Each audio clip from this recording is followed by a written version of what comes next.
They're up there. Yeah.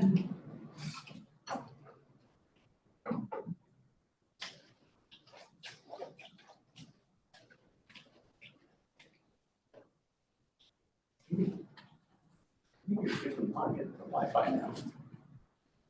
But cool. It's free, it's just kind of it's cute.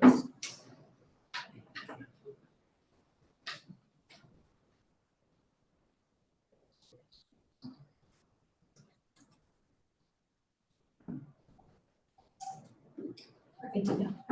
All right. Welcome, everyone. We are excited to have a new member, DD Styles.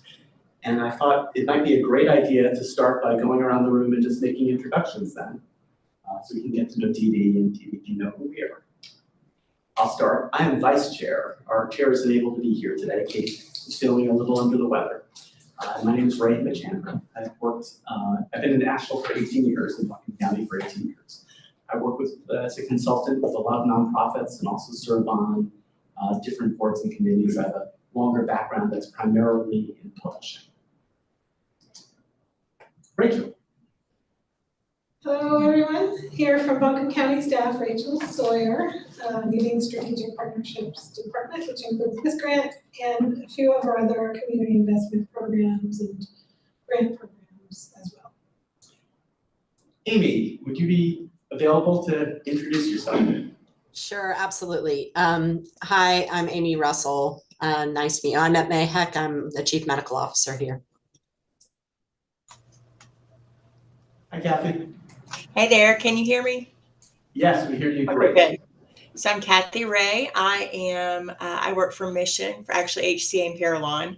I'm a market director for an authorization service. And I've been in Asheville, Buncombe County since 2002, and I'm on my second year on this committee. Thank you, Kathy. Angelique. Hi, I'm Angelica Tyler. I work with the communications department here and I help live stream our meetings to our public engagement site, engaged.buncombecounty.org. I'm Angela Watson, one of the grants managers here in Strategic Partnerships. I'm Liz Ward. I've been on the committee since its inception, and I'm a retired public economist. I've lived here for about 8 years. I'm Dee Dee Styles, and I've lived in Buncombe County my entire life. I lived in the same house where I live now for 77 years, and my parents were also natives of Asheville.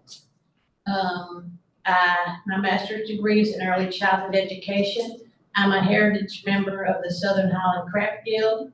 I have a little part-time job at the produce stand in Swannanoa, and I've been going to planning board meetings and county commissioner meetings for the past 16 or 17 years, trying to make sure that the mountainsides are properly cared for to maintain our clean water in Buncombe County. Wonderful, Dee Dee. Dee Dee, what is your craft or art? I'm a natural dyer. I gather wild native plants like the people did here 200, 300 years ago and dye cotton and wool. Wonderful. Thank you so much. And I use surface water, creek water, so I'm acutely aware of the quality and the quantity of water. And I've lived by the same stream since I was 1 year old, and I've watched how it changed when there was development on the mountain behind us, where the water comes from. And I will tell you, it's not good. I'm also a volunteer for the Department of Environmental Quality. Every Tuesday morning, I gather water samples from the Swannanoa River in 2 different places in Black Mountain and DEQ, and there's 2 other people. We're testing in 5 places, and RiverLink is tested in 2 places, and DEQ evaluates the water in their lab for silt and E. coli. And I will tell you that this past week with all the rain, the place I test in Black Mountain behind the old Bible store. The limit for swimming is 126 colony forming E. coli in 100 milliliters of water. And my water tested at over 3,000 this week. So don't swim there. Huh? So don't swim there. Don't swim there, don't swim in the Swannoa River, don't eat the fish out of the Swannoa River. Most places tested in the thousands and the 2,000s this week. Wow. And the French broths know better. Thank you so much, Dee Dee. I look forward to us all getting to know you better too. Mark. Yeah, I appreciate meeting you and all that information. That's triggers a lot of things in my mind. My name is Mark Mickey. I'm a native of North Carolina. I was born in Nashville. I primarily grew up in Durham, but moved back here when I was 18. I've seen a lot of change. Right. And this is my second year on this committee. So, nice to meet you. I'm Ann Flynn. I'm a retired nonprofit executive, and I'm just finishing up my first year on the committee. Hey, Dee Dee. My name is Doug Clark. I was also born and raised here, 67 years. I'm a property manager. I was born in the old Valley Clinic Hospital out in Bat Cave, North Carolina. Not many of us. Right. 3-bed hospital, and they didn't have rooms, they had curtains. Right. But anyway, I have 4 children. I raised my niece too, so that's 5, and I have 29 nieces and nephews and 7 brothers and sisters, and Buncombe County has been a great place for a lot of them still live here. Yeah, like you, want to keep it a nice place to live. Nice to have you here. I'm Sarah Joss. I am another grants manager in the Strategic Partnerships Department, working with Angela and Rachel. Fabulous. Thank you, Sarah. Thank you all. I want to do introductions before we did approval of minutes, but now we'll get to that. Has everyone had a chance, or anyone had a chance to review the minutes? And does anyone have any changes? If not, can I have a motion to approve the minutes? So moved. And a second? Second. Thank you. All in favor? Any opposed? And the minutes are approved. Thank you. Next on our agenda is election of officers. Sarah, do you want to say anything about that before we just? Yeah, so I think most folks in this room have gone through this process at least once. And Dee Dee and I talked a little bit about it during our orientation call for the committee. But it is that time of year again. We are in the new fiscal year, FY25. And that is the time when we typically open the floor for election of new officers if the committee wants to nominate or choose new folks. We currently have Kate Berger, who is the chair of this committee, who again couldn't be here today because she's not feeling well. We have Ray, who is the vice chair, and was this your second year as vice chair? I think it was my first year as vice chair. First year, okay. And Liz has been the secretary for the time that I've been here, so at least 2 or 3 years. Yeah. So those are our current officers in those roles. I did want to just plant the seed that at our next meeting, our September meeting, we will be doing an official vote for election of officers. So if any folks in this room today at this time want to move forward with a nomination of someone for an office or themselves, put their name in the ring, you're welcome to do so now. You're also welcome to reach out to staff independently after the meeting via email. You're welcome to reach out to either me or Angelin, and we will compile that information for a vote at the next meeting. I do know that Ray spoke with Kate, and she is willing. So Kate, if other people express interest in leadership roles, Kate is entirely respectful of that. If no one self-nominates or nominates someone else to be president, she's willing to continue serving in that capacity. To be honest, I didn't get to the level of order of operations as someone else is nominated. Does she want to be nominated? But I, on the call, told her I would be nominating her anyway to remain as president. So we didn't work through every iteration of it. If someone strongly wants to be president, though, my sense is Kate would be really respectful of that and consider not running. But I don't want to speak for more than just a conversation that I'm reflecting now. So with that, if anyone wants to nominate themselves or another committee member at this time for consideration at our next meeting, I keep looking at Sarah, so Sarah can nod, because Sarah really runs this meeting, which I appreciate as vice chair when I have to step in. It'd be great to know who's in the mix, who's interested. And I kind of feel the same way as Kate. Like if someone wants to be vice chair, I'm willing to serve by step aside. With Kate, I feel like with Kate, we have a good communication, so she's able to send out a note when she's not able to come, and then I might come in person when otherwise I'd be online or something like that. I've had the flexibility to do that. So maybe if it turns out that someone's replacing Kate as president, then I might even more encourage a vice presidential possibility. Yeah. And I think we all want Liz to say secretary, but I'm not going to speak for anyone else if they want to be nominated. How about online? Amy or Kathy, do you have any interest in being nominating yourselves or nominating someone else? Amy, why don't you go first? I support the current leadership and not interested in being chair. Okay, thank you, Amy. How about you, Kathy? I would like to officially ditto that. So that's it. I support you all. So yeah, staying in that role. All right, and committee members, would you like to self-nominate? I hope I didn't say anything to discourage that. If I did not mean to. But people are welcome to nominate themselves or someone else for a leadership role, 100%. I would endorse the current slate, current officers. I as well. Mark? I concur. I strongly concur too. And Dee, did you have any thoughts? I'm just watching to see what goes down. Me too. Interesting group.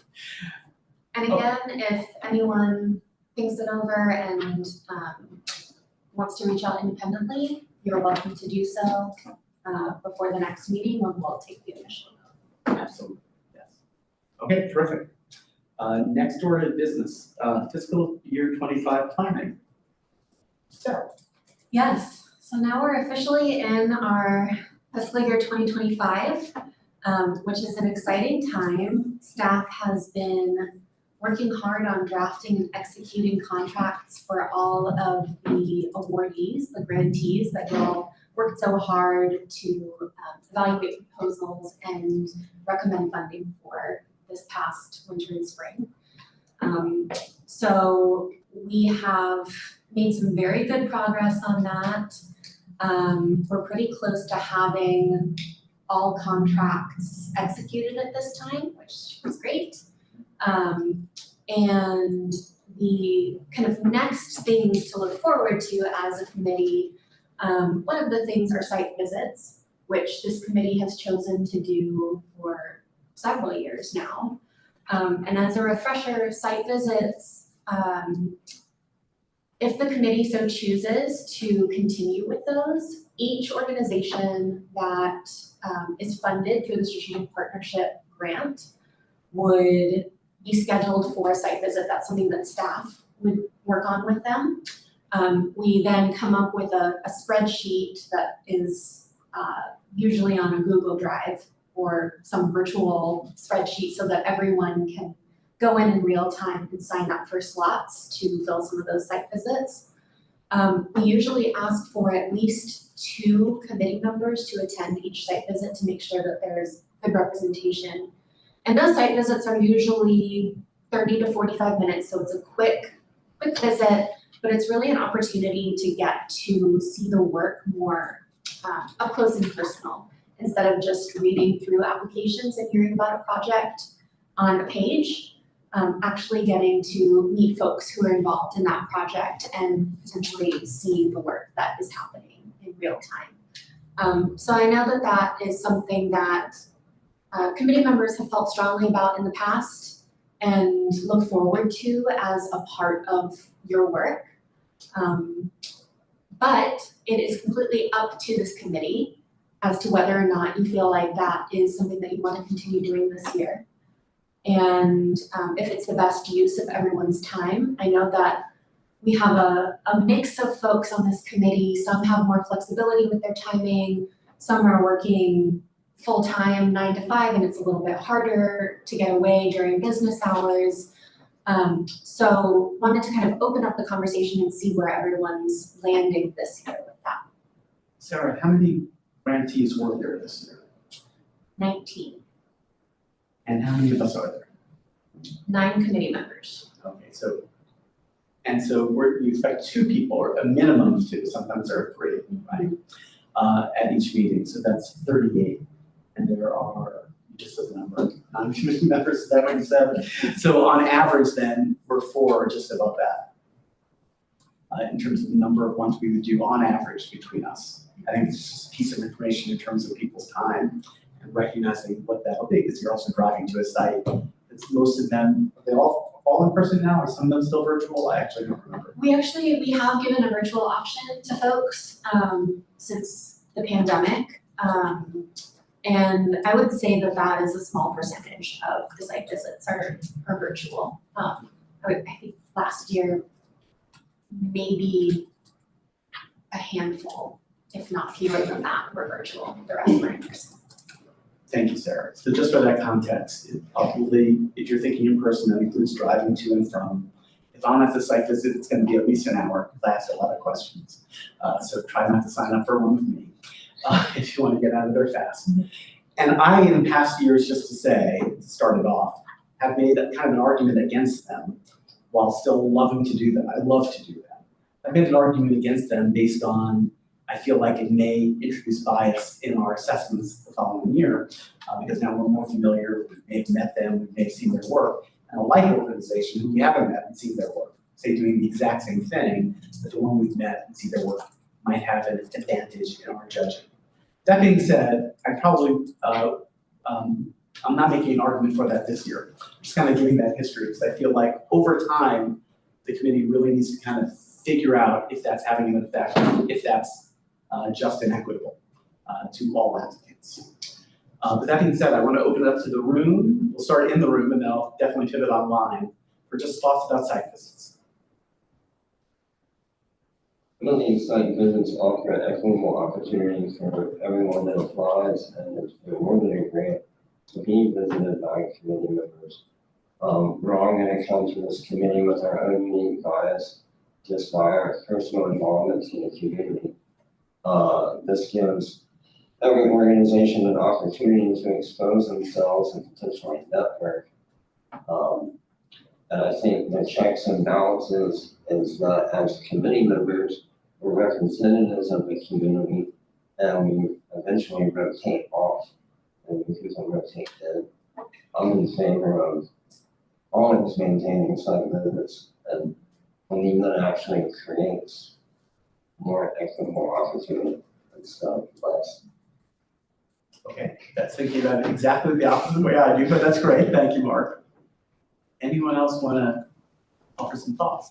Yeah, there's a little bit around that between your and Mark's. Mine be, and I love the site visits too, but I wasn't able to make more than 3, I think, because other things. But you know, if we have a organization that's doing something fabulous and we've had a site visit with them in the past, and another organization is doing something similar, that's a new applicant, we might go visit the new applicant as well, because otherwise we're not looking at apples and apples, so to speak. And that might be the middle ground. We don't visit every new applicant, but if they're offering a similar service, it's probably prudent to look out, perhaps. That's really interesting, man. Yeah. No one has ever suggested that, I think, while I've been on that committee. That's an interesting idea. Douglas, what do you think? I'm thinking that on the whole, they're a good thing. It's a little hard to get there if you're working full time, like, but I've always find it's very interesting when I go. I wish I could do more. Thank you, Doug. Liz, how about you? Yeah, I mean, I thought before this meeting, I was thinking about the issue of bias, and I think I'm not as concerned about it only because typically we have 2 people who go to the site visit and we have 9 members. And, so if 2 people's scores are a little bit influenced by the site visit, I don't think it's making a huge, it could be a tiebreaker in a rare instance, but for the most part, I think, the committee votes, everybody has a vote, and I don't think those 2 people are necessarily going to sway the final outcome. And, if our process was different and we're actually having discussions about the various proposals and, people might be advocating for them locally, but our process doesn't really involve that. We're really pretty much strictly looking at scores and process and, kind of concrete decision-making things. My only reservation about it is like that in some cases it may, and the staff probably knows this because they talk to the people who are awarded. Like I went to a site visit last year. It was a small program, and it was to my mind, incredibly great program. The people who were doing it were like uniquely skilled to do it. Like they had been doing it for a long time. They had all the connections. And I think it didn't get funded this year. And so my only worry really about it is that it might really disappoint people because they've gotten such positive, and this is true of a lot of the site visits. I mean, we typically give extremely positive feedback at the site visits. And so for the people whose application is not approved for the next year, I think it could really be disappointing because they've gotten such positive feedback on their current work. And I know you guys explained the competitiveness of the process, and that's why it doesn't always pan out the same way. But really, that's my only reservation about it. I really appreciate you saying that, but it's because I hadn't really thought that through. It's something similar. I did a site visit with one of our highest scoring and largest grants last year. The site visit was great, and they weren't funded this year. So the same thing, and that can take the rug off, from under their feet. They'd be really surprised by that. So thank you for that. I hadn't thought that through. How about online? Kathy, what are your thoughts? Well, I actually really enjoyed my site visits last year. And like Mark said, that actually looking at it as a citizen of how our tax dollars are being used. So it kind of was a really just great way to see that, but also to see the pride in the presenters. Like they've worked so hard and, they did the application and went through that whole process, but the pride they had showing their baby, their project, was really a great thing to see, that they just had that opportunity to show how they wanted to, contribute to Buncombe County and to the citizens here. And so it was just kind of seeing it in a very, a warm and also great educational opportunity for us, but also for the community and the great things that they can provide. So it was just a really nice exclamation point on their hard work. Terrific. Thank you, Kathy. And Dr. Russell.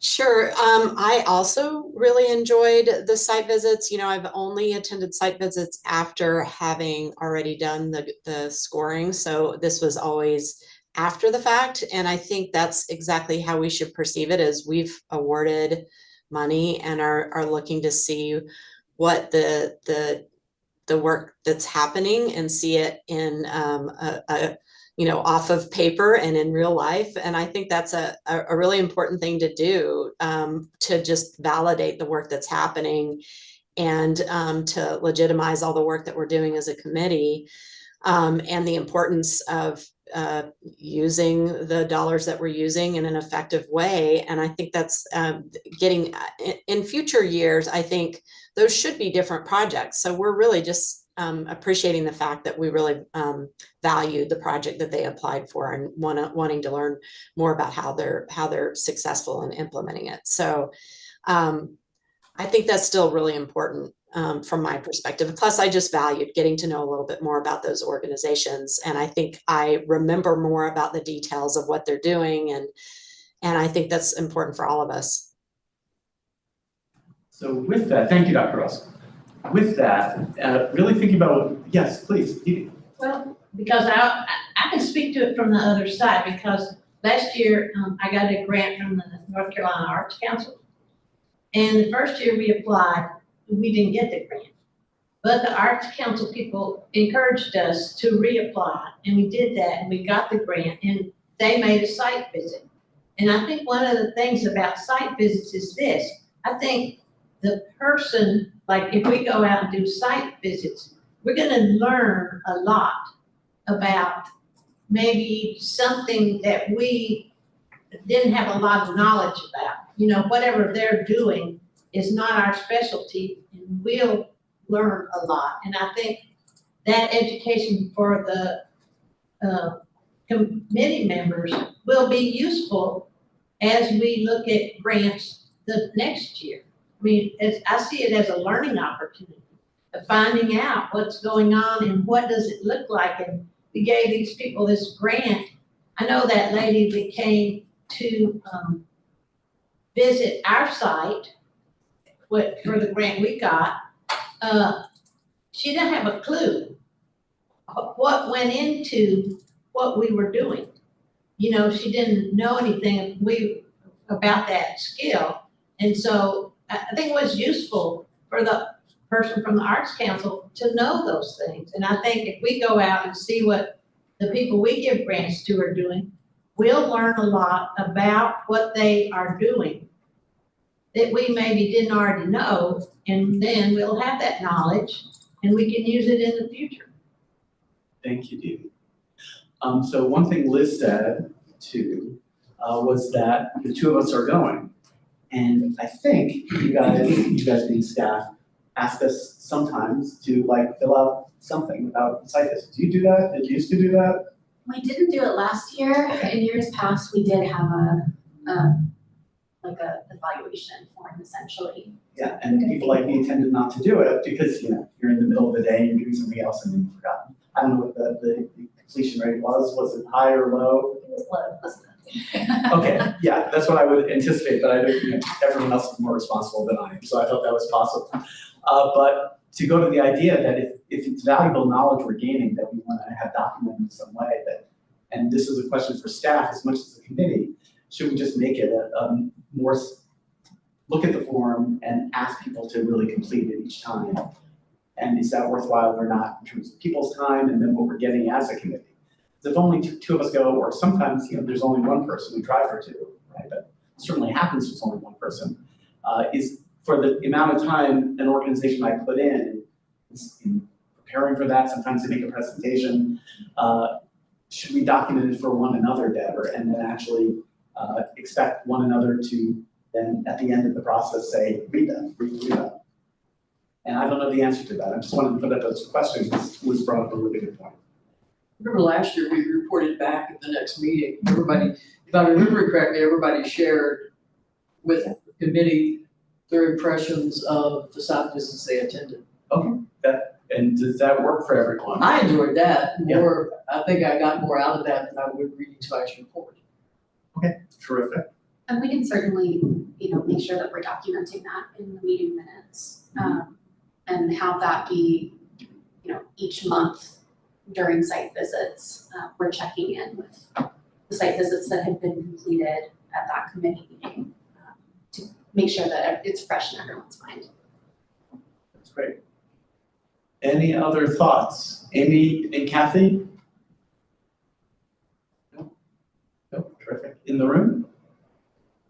I know that roadmap is later in the agenda, but will you remind us when?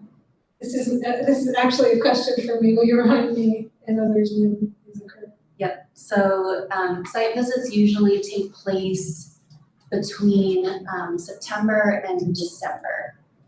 The sooner we can decide as a committee if we want to move forward, the sooner staff can start getting the ball rolling with creating signups and reaching out to organizations to get those scheduled. I would say they would start early September, and then we try to wrap them up before the holidays in December. So it's a few months. With that, why don't we actually, Tina, did you want to say Just gonna ask you a question, because I'm new at this, but people, were notified that they received the grant. You studied the applications this spring. You chose who was gonna get the grants. When do they get their money? So, I mean, if we visit them in September, how long have they had the funds? yeah, so it depends on, it's project by project. The period of Usually- performance begins just July first, so their project would have started July first. Yeah, but when do they get the money? I mean, my grant started in July of last year and I got my money in February. Yeah, so Sarah can finish her thought on that. Yeah, so some of the projects, if they are specifically focused on summer programs, will get the funds up front if that's what's in their contract. Some of them are reimbursed on a quarterly basis, so the first disbursement of funds would be in October. But some people, the summer program people already have their money Some of them, yeah. and it's mostly spent at this point. It will be by the end of the summer. Yeah, we negotiate that on a case by case with each grantee, what payment structure will work best.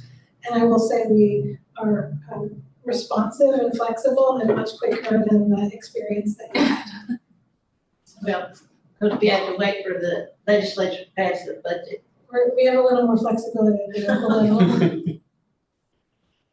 So with that, I think it's probably a good idea to actually have a vote on site visits. So we're thinking just formally as a committee saying we want to continue to do site visits, since that seemed to be the consensus in the room. So if that's the case, can I have a motion to continue doing site visits as a committee?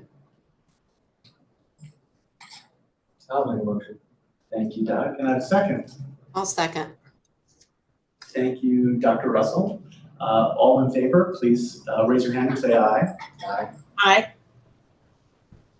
And are there any opposed? Outstanding. So that motion is passed and we will continue to do site visits if it works out with staff. Great, yes, we can get the ball rolling on that.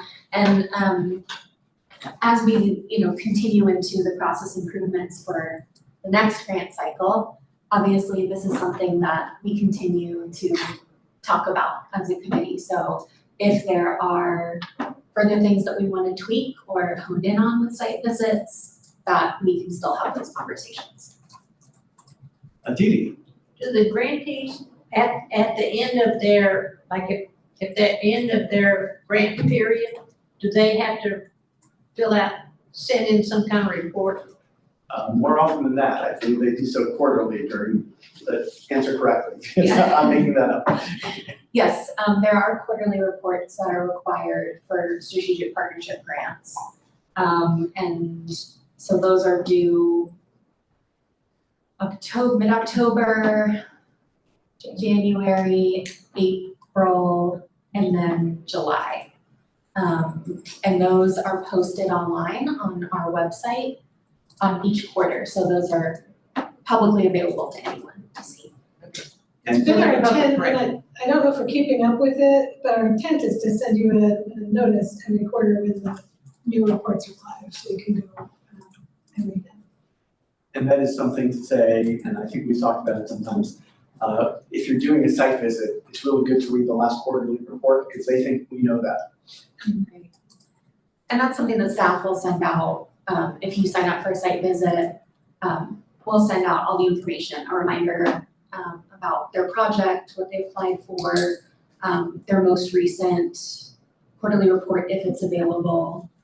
Your scope of work. Their scope of work, yeah.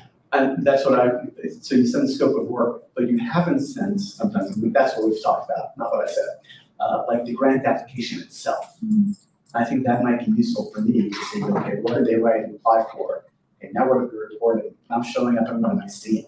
That makes it more holistic and say, that's really what we thought we were voting for, I thought I was voting for. Or, wait, this is exactly mine. I think that might be helpful. Whoever, I see Ann. Yeah, I think that's very helpful. Application, scope of work, latest report. If available. Yes, Absolutely. yes.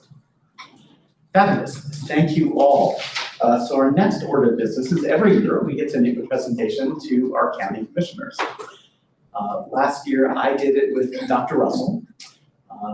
Kate had done it with Chuck and maybe with someone else the previous 2 years. I actually don't remember who was with Kate, but Kate had done it the previous 2 years with somebody. Several times. Doug, yay. And we're wondering who might be interested, and we usually bring 2 people. I'm looking at, I don't know that we've ever, okay, 2 people. If there are committee members interested in doing that presentation to county commissioners. And I'll give a little bit of an update there too. We typically, in the past, have done this presentation right after the fiscal year change, so August or September. This year, we're actually pushing it back to the November 19th commissioners meeting. And that's for a few different reasons. One is, I think it's helpful for this committee to have enough time to fully debrief what the process was this past year and what we're looking towards for the next grant cycle. And to have that be in alignment with what the committee and staff are hearing from county leadership as well, before going to commissioners and presenting. We're also in a year where there's a new 5-year strategic plan that is coming down the pike, and there's a lot of new potential priority areas, focus areas, things of that nature, that it just feels like it would behoove the committee to have some extra time to get more information and be ready to kind of present and respond to anything that might come through from commissioners. So with that being said, we have some time to think about this and be strategic, if you will. But wanted to plant the seed in terms of if anyone feels strongly about wanting to be a presenter this year, we have some time to figure out who that might be, but definitely wanted to plant the seed so that folks can start considering that. Sir, can I ask you a small side question? I recognize it's a side question. With that shift in strategic plan, might our focal areas shift?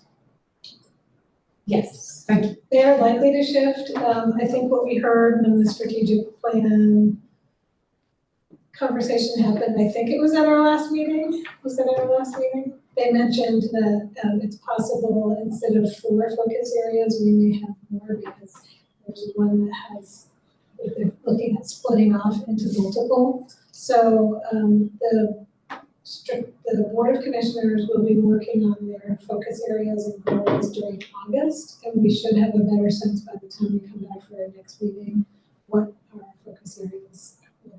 That's really helpful, thank you. It's really rich, right? Let's say there were 10 focal areas. Okay, now do we really want to distribute money evenly between them all, or take that into account and factor that in?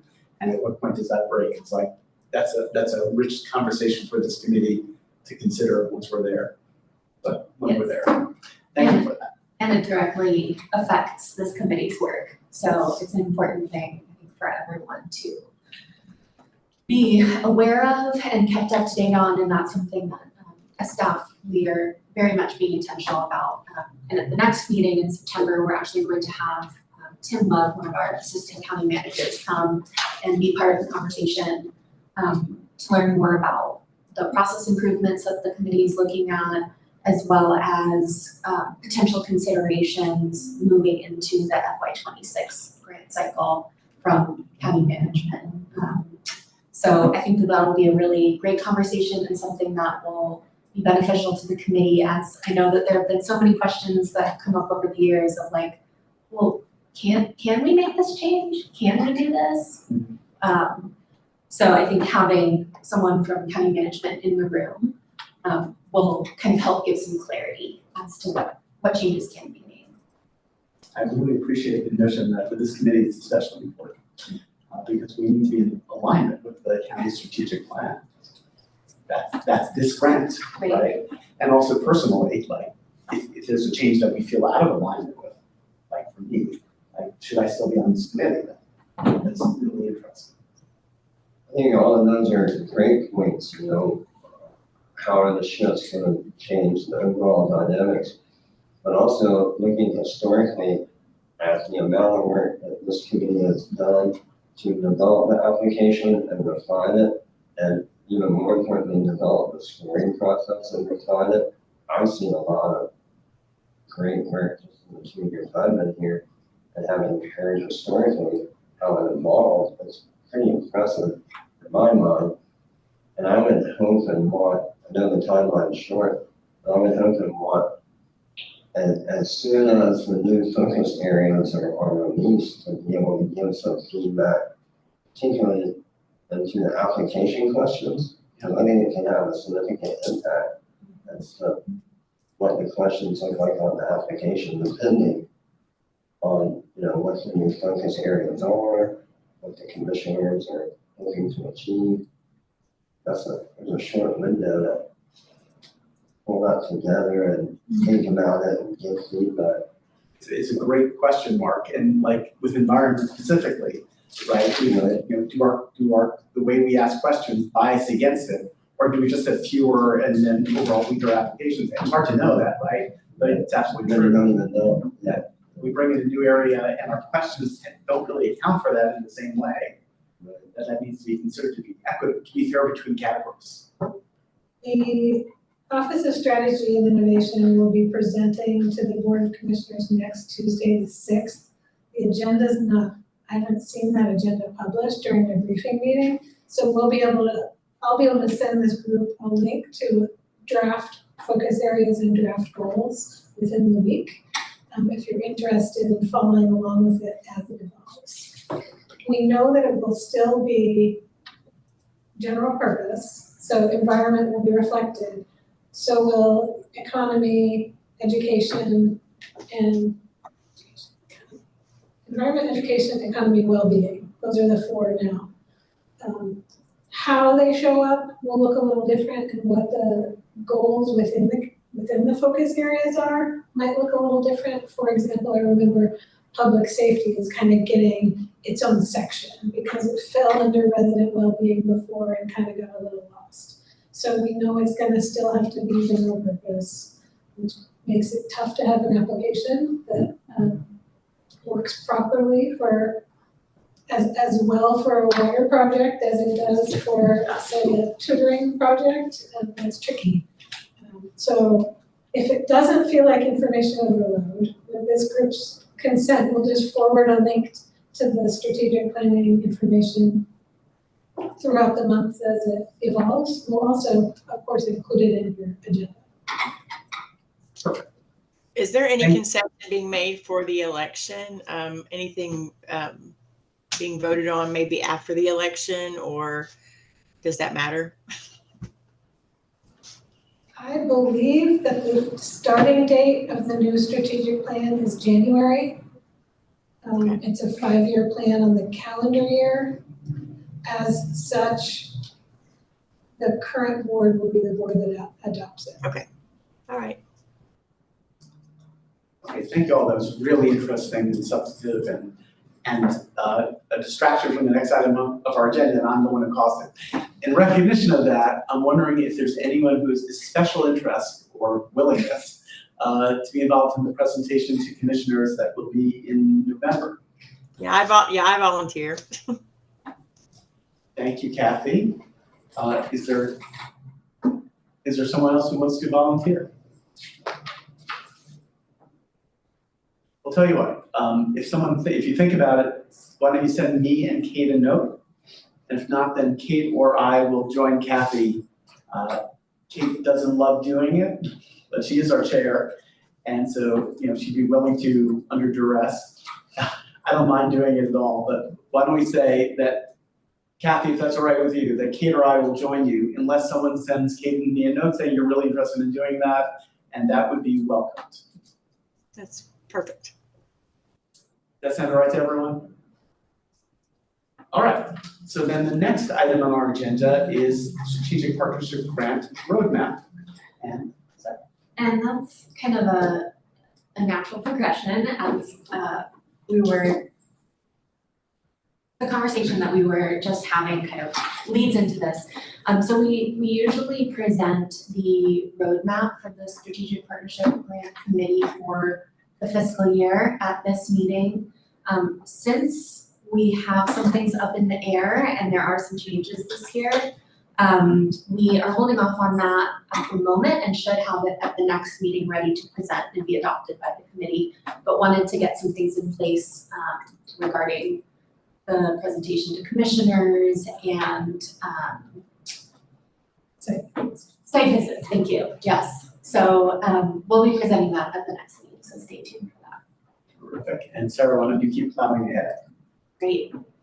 So the next piece, which this committee has already kind of started dipping their toes into these waters, is the process improvements for the FY26 cycle, which is always so strange to my brain because we're just entering into the FY25 grant funding year, and we're already starting to look to the FY26 grant cycle. But as we know, we have a short period of time between now and when applications open in December to figure out what changes we need to make, what areas there are for improvements that are really rising to the top for this committee. So at our last meeting, we started to kind of talk about that. We did an activity with poster board on the walls where folks were kind of writing in potential process improvements for different categories or different parts of the funding cycle. And we included that in the meeting packet, what was discussed there.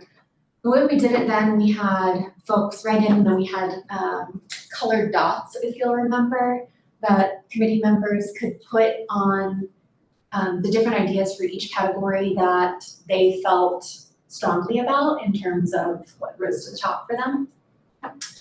So you'll see in this document on the screen what that came out to look like with stars representing the different dots that were attached to each note. And the highlighted ones for each category were the top, kind of the top scoring, if you will, areas that folks seemed interested in pursuing or looking at. I also know that we did not have the full committee present at that last meeting. There were some folks online who couldn't fully participate. So wanted to make sure that we had a better opportunity to capture feedback so that we can move forward in looking at areas for improvement and how we want to implement that in the grant guidelines, in the application, in the evaluation and scoring and funding recommendations for this coming year. Dr. Russell, I see your hand up. Yeah, I didn't know if you were actually projecting the chart because it's not being shared. On the Zoom screen, you can't see that? No. Unless others can, but I can't. The document that I have clicked on that we see on our screen is in the meeting packet. Okay. And it's titled FY25 Process Improvement Ideas. Kathy, are you able to see it? Okay. I am. Okay. Well, not now. We're on committee meeting documents. Right, so anyone else that wants to follow along, just for the public, my path for getting there is buncombecounty.org/grants. I click into strategic partnership grants. I scroll to the bottom of the page, and then I see the meeting documents for this meeting, and I clicked FY25 process improvement ideas to get to this file. Thank you.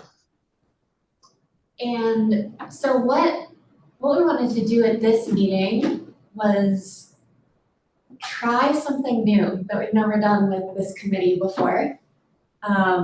which is a Mentimeter poll. And I'm not sure if folks have heard of that.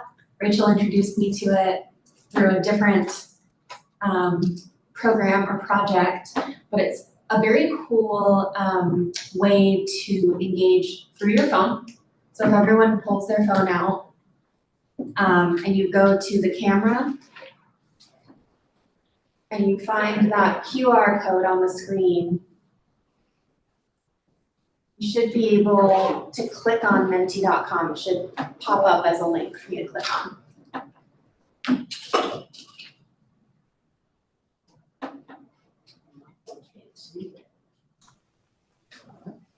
Maybe I'm on the wrong, I sound really technically backwards, so No problem. when I look at the camera, it wants me to take a picture. So I take a picture of that. And then I see myself, which is, With your QR code reader. Where It's- I don't have any idea what that is. Kathy, do you have the QR code? 'Cause No, you I got don't either. So you might need to come up closer to the screen to get it Oh, to. I see, you're supposed to take a picture of it. Got it. Don't take a picture of it with your So- somebody flip phone doesn't have. I don't think that would work. Yeah, I took you on my QR code. That is not, that may not help me, Okay. but I'll give it a try. See. What do, pretty. I don't even know what. It's already ready. Okay, so I It's just, loaded up. all right. You'll get voting polls in a minute. Okay. That's gonna help. Yes. Amy has posted a question. The other way to get there is to type in menti.com, and I can give you a code to type in. Let's see what Amy's comment is. Oh, I just asked for the QR code because it's not on the sheet that I have.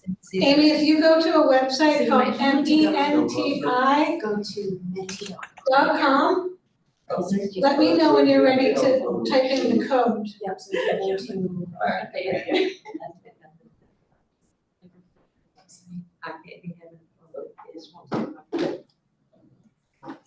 Is it prompting you for a code? Not yet. Okay,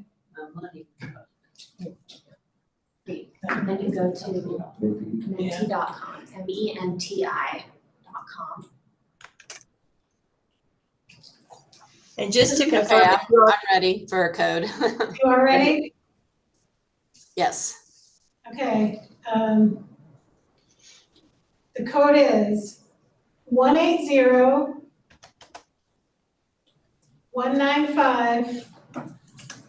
180-195-17. No, thank you. so is it saying waiting for presenter? Is that It correct? should be saying waiting for presenter. Once everybody gets waiting for presenter, you will move to the next. You'll get a poll. Great. You're all set. Everybody there? Y'all made it? Beautiful. All right. I think that was the hardest part. Yeah. All right. So do you want to describe this first question that should be arriving for everybody? So what we did was basically put the different categories that were in that that document in your meeting packet into this poll. So you'll see the different notes that folks had contributed. It should show up as unranked options. You should have things like survey orgs, especially those that don't receive funding for what is or isn't working with SPG funding, et cetera. And what you're going to do is take a look at those, what's called unranked options for community outreach improvements, which is the first category, and you're going to rank them. Do you drag it to the top if you like it best? Yep. So the one that resonates with you most would be the one that you drag up first. Say that again, so the one that resonates most. Yeah, if you see something here in the unranked options where you're like, oh, I really wanna see the committee look into that more, Okay, you drag it up to the box that says tap or drop. That's how I do it. oh, okay. So they're now ranked for you, 1, 2, 3, 4. So you can Change, okay, thank you. Four of them. No. It's just- Do you want to do all four? or You just- did your vote. Okay. Yeah, so we're gonna So if you look tap at, one Yeah, and slide it to that dark Brush green one. box. okay. All right, thank you. We're gonna, The other one, then it will let you We're gonna move them all categorize around all four. until you get four up there. So I'm supposed to put four up there? Yeah. Well, four is all there is. Yep, Yep. and then what order do you want this next one, social media campaign, you might want to put it Oh, okay. after that. Oh, yeah. So my fucking dragging is better. So I think that's right. So we've got one of those. What would a social media Yes, you just campaign? like that. And then you can That we press it, hold it, strategic partner. yeah, so that'll be something that I can. and then when you like it, press submit. Okay. To do more outreach. Can I help? Yeah. What now? What? Just made it. How do I get rid of that? Just have to.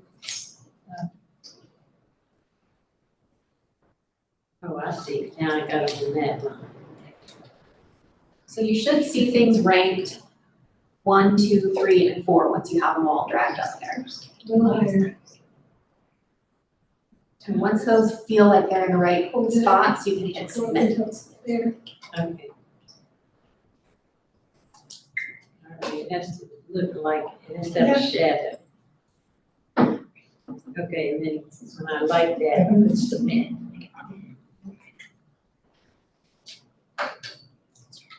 And people's answers are appearing live on the screen. And we'll read them, we'll tell Amy what they are, if she is not seeing the screen.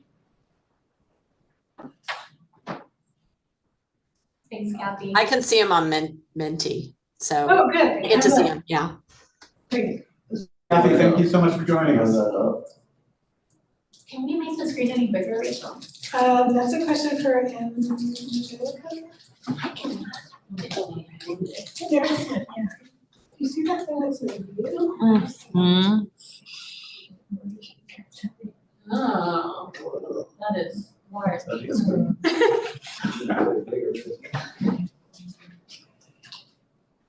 Go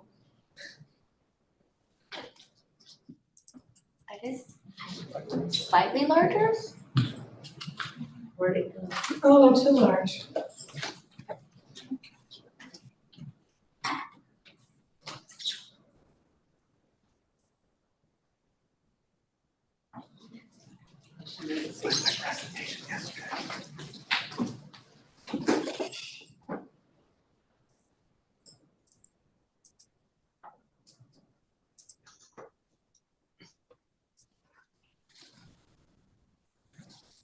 That looks pretty good if we can just get the view. There we go. Yeah. It's a little better.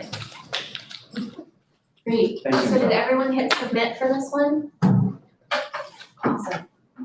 So it looks like what we have is the top priority that folks saw was to use and create data to target organizations that are underrepresented in specific focus areas. Which is great because that aligns with a county goal that we're trying to meet. It looks like the second one there is to host another community investment grants fair, which is wonderful. That was a great, very successful event last year that we are planning to continue this year in terms of outreach. The third one is the survey for organizations. And the fourth is the social media campaign. Great, so this is really helpful and this information is now captured in Menti and we can take screenshots and share it out to folks so everyone has this. You ready for me to press next? I have a bunch of old pros in the room now. So now you should see 6 things that you can rank. For the application and grant guidelines category.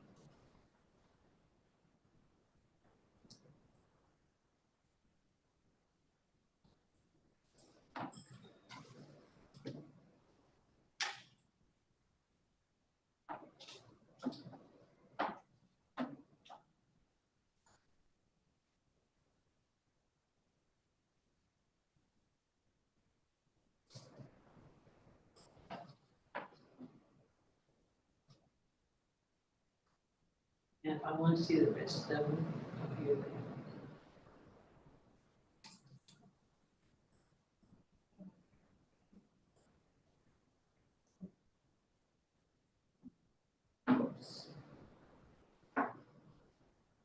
Look at you go. You're gonna be teaching a class in Minty. Yeah. They used to see me trying to do that Teams thing. I could do Zoom.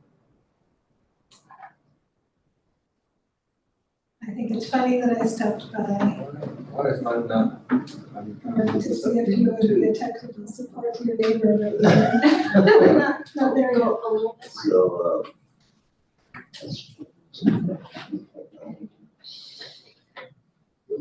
God knows the best of us. Right there. Yeah. Thank you. How do I get it in a different place? You can press those up and down arrows if you want to move it that way. That's already. That's the option. I know. That's fine. It's just a self screen that you can go to user. Too. Yeah. Or it's- I'm gonna have to original read this.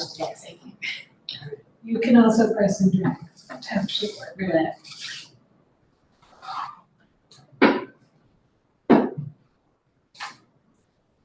Rachel, I'm gonna have you read. Yeah, the show up small there on the screen. No problem.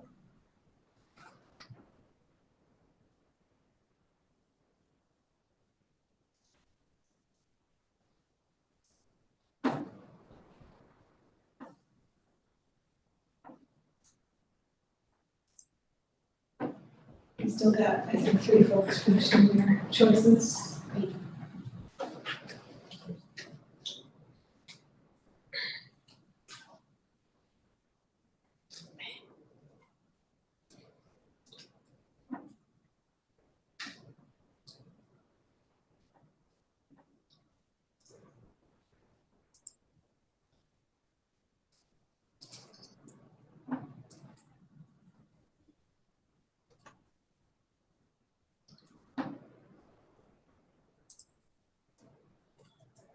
Watching Doug and Ann and Dee Dee to see when you're good to go.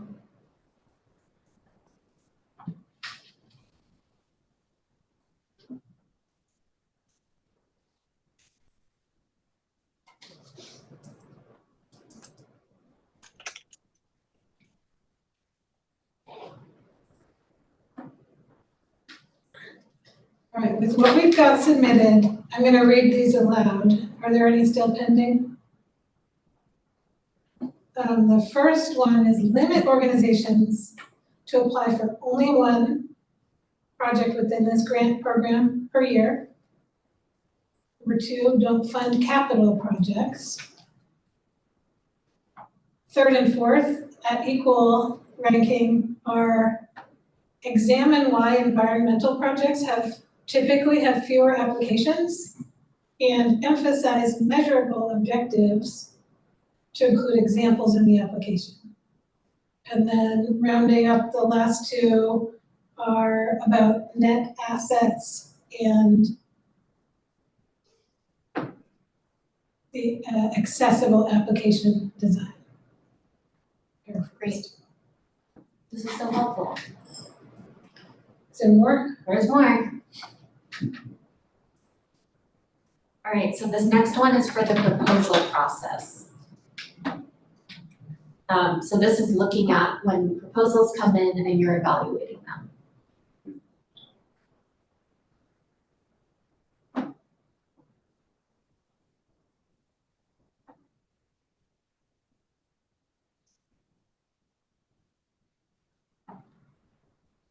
Second to understand the first one. We haven't gotten quick sends from Virginia. It's just.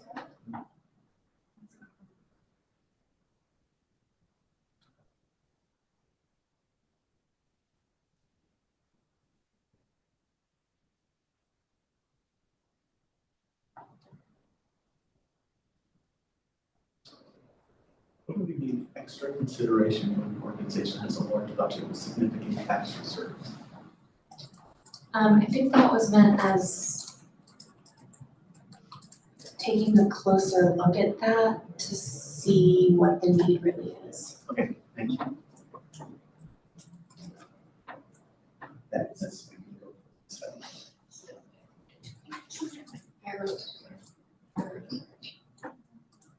Yeah, I don't know that we've been looking at balance sheets per se. We've been really looking at project budgets.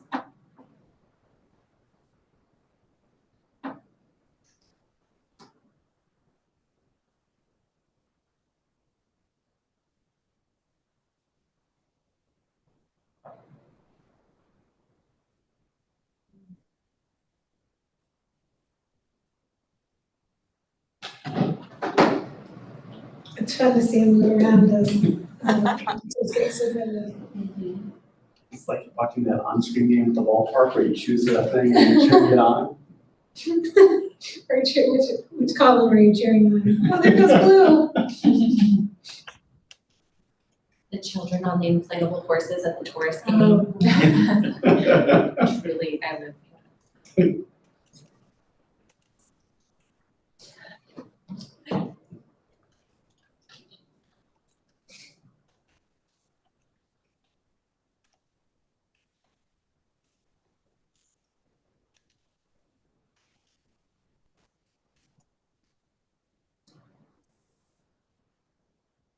It's still a little small to read. We have one more, I think, one or two more pending. Can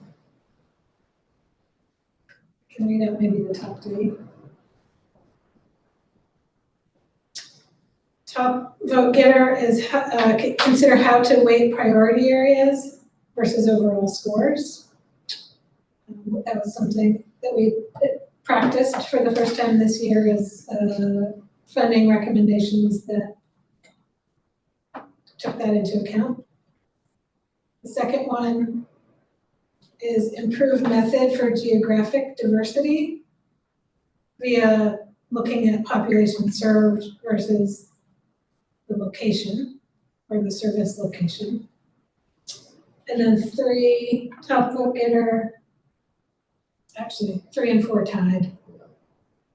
Extra consideration to cash reserves, especially for large organizations, and consider percent of funding for startup or new to county funding.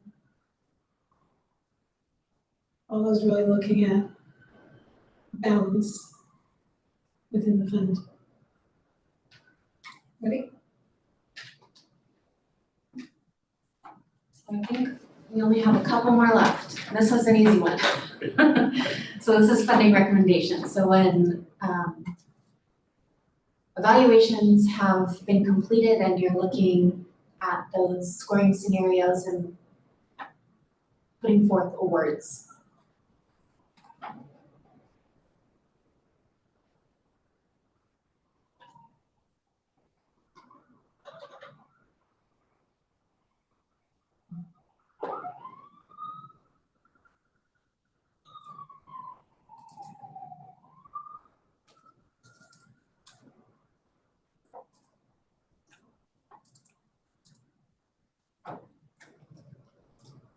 This one's exciting. It's like a horse race. 2 horses. I saw those dance.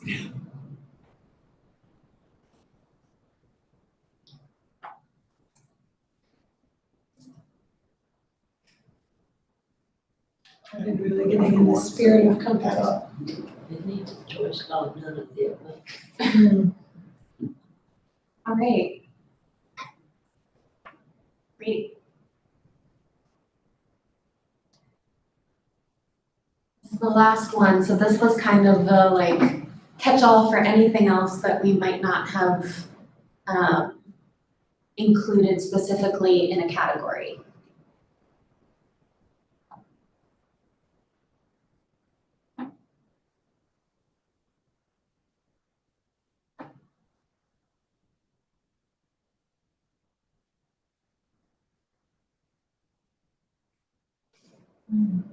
I actually think that this is like the most interesting.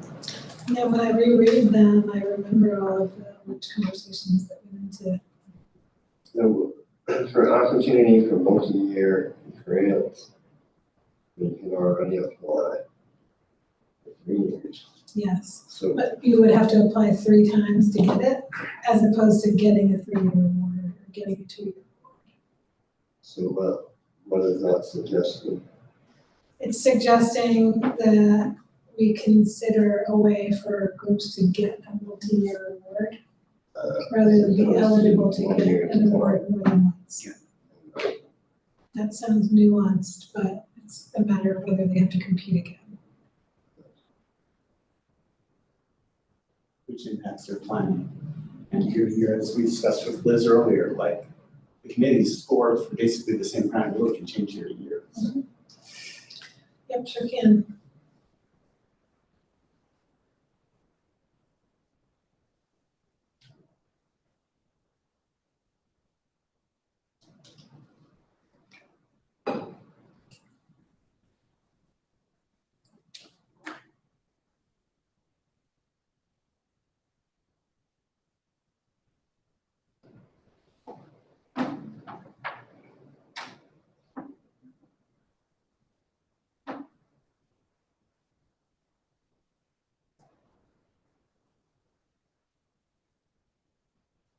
Great. Oh yeah, it's over. Maximum number of voters now. Thanks. The top 3 vote getters are funding increase, looking at summer programming and how to best fund that, and looking at multi-year. Excellent. I think that was the last one in there. I'm looking for the agenda, just. So that's really helpful in just kind of visually giving us an idea where those top priorities for each category land. And again, we will put all of that information into an email and send it to the committee so that you all have that as well. But I think that that is a really great place to start looking at some of those top priorities for each category and potentially start having discussions about what that could look like. Are there any thoughts, questions, concerns about what you just looked at? Anything that we're leaving out? Any feedback? I have to say some of the outcomes were really close to one another. So we're happy, Rachel, you were just reading the top 3. Not to say you're looking at it through that prism. Sometimes it's just a vote or one thing switching and they switch around. So just be mindful of that. There may have been some clear ones that really had strong support and some ones that had weaker support. Then also be mindful of who we are on this committee too, because that might affect in some of the ways. If we did a different committee, equally qualified and valid, some of those things might have shifted around.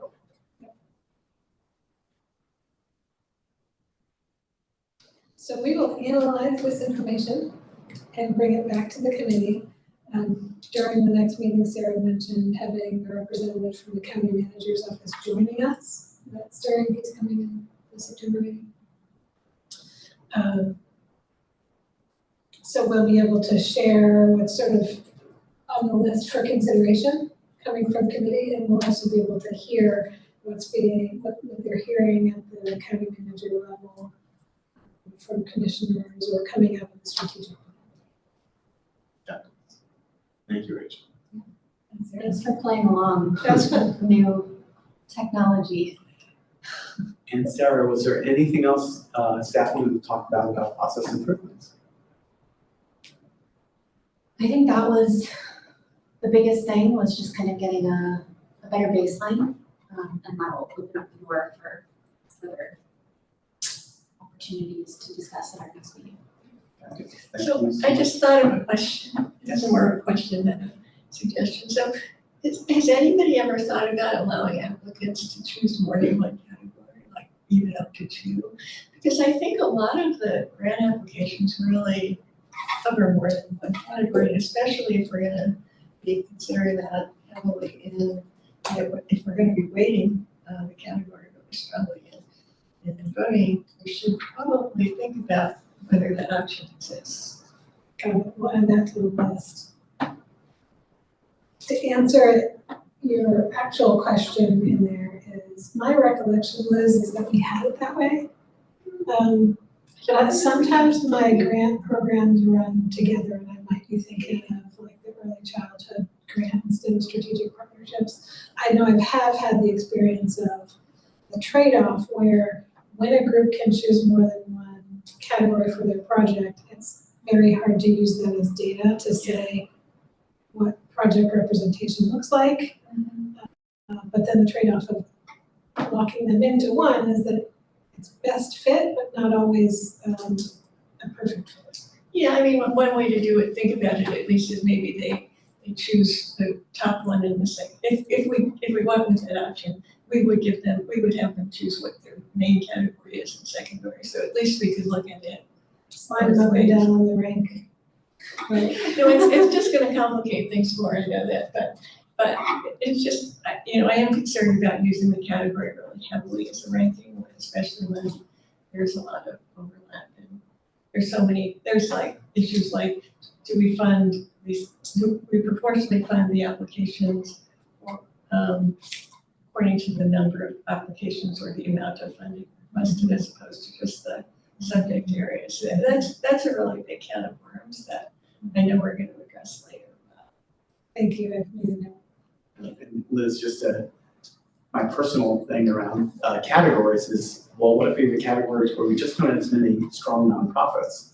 The applications themselves are weaker. Although we want to fund this area, we get less bang for our bucks relative to maybe another area. That's complicated, right? Yeah. So with that, are there any staff announcements? And does any committee member have something else they want to talk about? Or Liz does. Yeah. No, this is just brief, but if there's any way the IT department could look into whether the projection could use more of the screen, because at least for me, I can barely read it now if I take my glasses off, but it's really hard for the committee not to be able to see the screen, or at least some of the members not to be able to see the screen. And it seems like one solution would be to just, I know we have the people, there are enough people, which is important because we see a head there, but a lot of times we really need to see what's on the screen, and we're losing, we've got a lot of black space that we're not using at all. I realize that's a big question for IT, not for this meeting, but it would be really helpful to think about. Yes, I think we can. and I also wonder if we can bring hard copies. Yeah. But you know, when we're doing the scoring, I was thinking particularly during scoring, using your own copy isn't quite as good. I don't know, we can try that, but not everybody has the equipment to do that either. Yeah. I don't know if there are policies, because it's also available to public, but we could like maximize the view, but then also have a member of staff monitoring for a hand raised. Yeah. Which we have now. Amy's raise your hand. Absolutely. And with that, thank you, Liz. Amy. You're muted.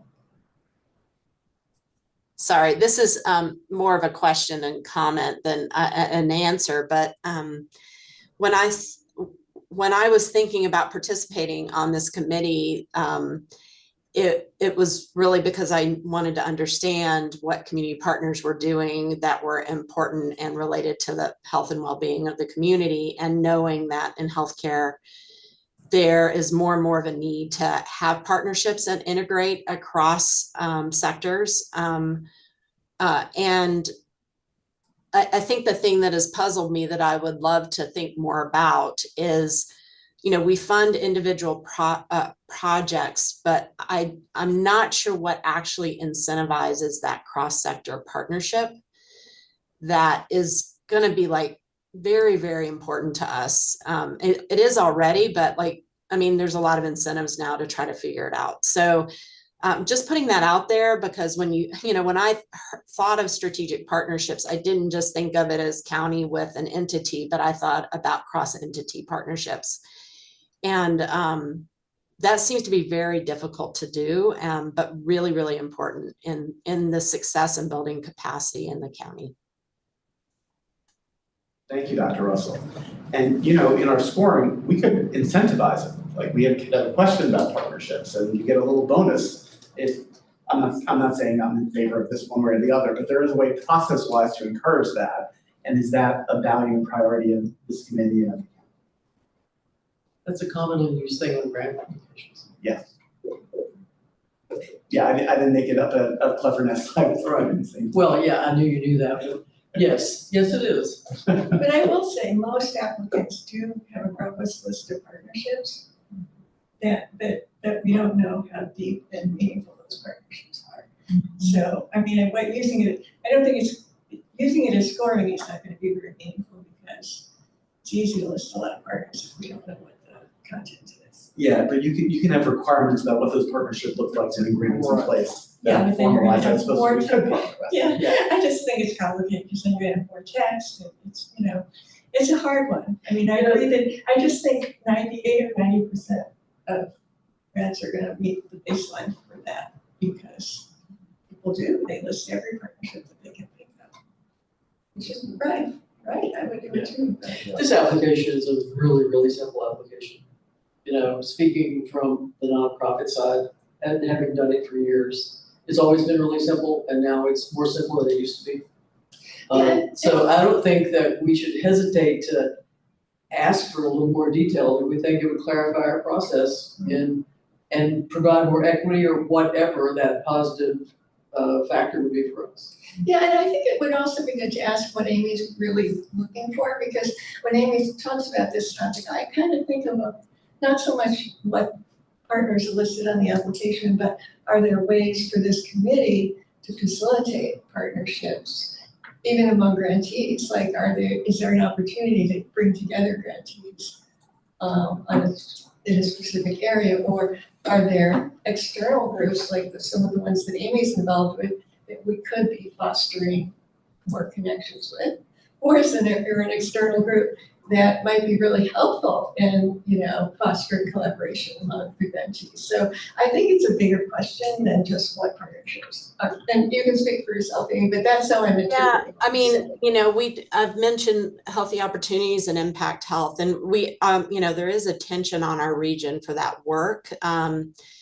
But even as I'm engaged in that work of, paying for health-related social needs, the pressure and the infrastructure to build the infrastructure so that I, as a provider, assess and identify a need for a patient and can immediately refer them and get communication back. That is going to be a thing that we have to figure out. And it's like so much more complicated than you would think it would be, but it's really important, right? And it means building capacity in a lot of organizations that have never done any kind of connectivity or had anybody who was able to get a message and respond, or to somebody who is in a clinical setting. But it's we're early in this world, and some organizations are very big and can handle it, like the Manna Food Banks and the Pisgah Legals, but a lot of other services that are needed and a lot of other smaller organizations just don't have that capacity yet. So, and it's going to be more, it is important now, but how, the building that infrastructure, there's a lot of interest in that and ways that we can try to start funding it and paying for it. Thank you, Dr. Russell. Does anyone else have anything you want to? I want to reflect some things on Irene said. I don't know why I'm feeling this angst about the timeline and the change that's coming.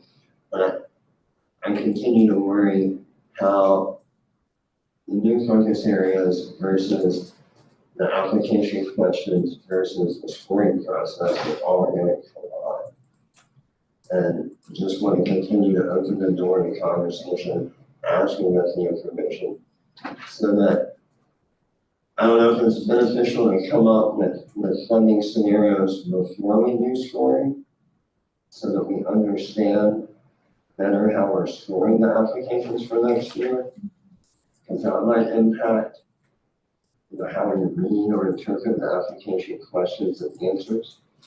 The example I'm thinking of is, if we know ahead of time that our funding process is going to be to equally distribute amongst the different categories versus, other options we look at, that might influence how I'm scoring. It's like, oh, if I'm, looking at applications that aren't as, I forget how you phrased it already, but potentially aren't as much bang for the buck in the way that I'm reading it, but I know that our funding outcome is going to be evenly distributed amongst categories. That might influence my score. I don't know if that makes any sense. It's a lot that's coming together, and one impacts the other and impacts the other, and backwards and forwards. So, Thank you for raising that. keeping the conversation open and know what we're jumping into before we start. The timeline is difficult for a committee that all comes together, which brings me a question for staff. During the time I've been on the committee, which is now 3 years, we've never had subcommittees that maybe were tasked with taking off. And I don't know how that works with public accessibility, or even if something the committee might be interested in, but when we come together, we only have this hour and a half, and we have a lot of things to work through. I wonder for some of what you're addressing, Mark, but more broadly for other things too. Sometimes people interested in it might go off in a subcommittee and then make recommendations back to the full committee at this meeting. I don't know what that might look like. I'm not sure we can talk it through because we're toward the end of our session. Maybe we can talk about that at our next meeting if people are open to the idea. We do have a subcommittee on equity, I think. We did. Very first or second year. And we also, didn't this committee also, maybe the first or second year, did a subcommittee to look at the application questions and stuff too? Maybe that's the same one, I don't. Could have been. So yes, I think that is definitely a tool available to us. Thank you for that suggestion, and thanks for calling out the complexity. I think one of the ranked items on the survey today had to do with having the funding scenarios sooner in the process. And that lines up in my mind with what you're describing. Right. Let's see how the conversation goes at the next meeting, and see if we hear any messages coming from county management that support or shift any of the direction that we're heading in. It'll still be early September, and we have until December to open the grants for FY26. So I feel like it's doable. I hear and acknowledge good anxiety of not knowing what the strategic plan is going to say. We'll share with you what we know as well. I would just say to make decisions and look back and oops. We're going to refine it every year, and that's the spirit of it, is trying to do best for the process each time, not to try. And it always works out, I think. I would not be anxious about it. Somehow it works out. This is a great committee, and the staff is really incredibly well organized and supportive, and I think that really keeps us on track to do what we need to do. At least that's my impression. I have no anxiety. And that's a great note for us to end on, Liz. Mark, thank you so much. Rachel as well. Sarah, thank you for, as always, for really keeping the meeting and playing too. With that, can I have a motion to adjourn? So moved. Thank you. Can I have a second? Thank you. In favor, I think we are now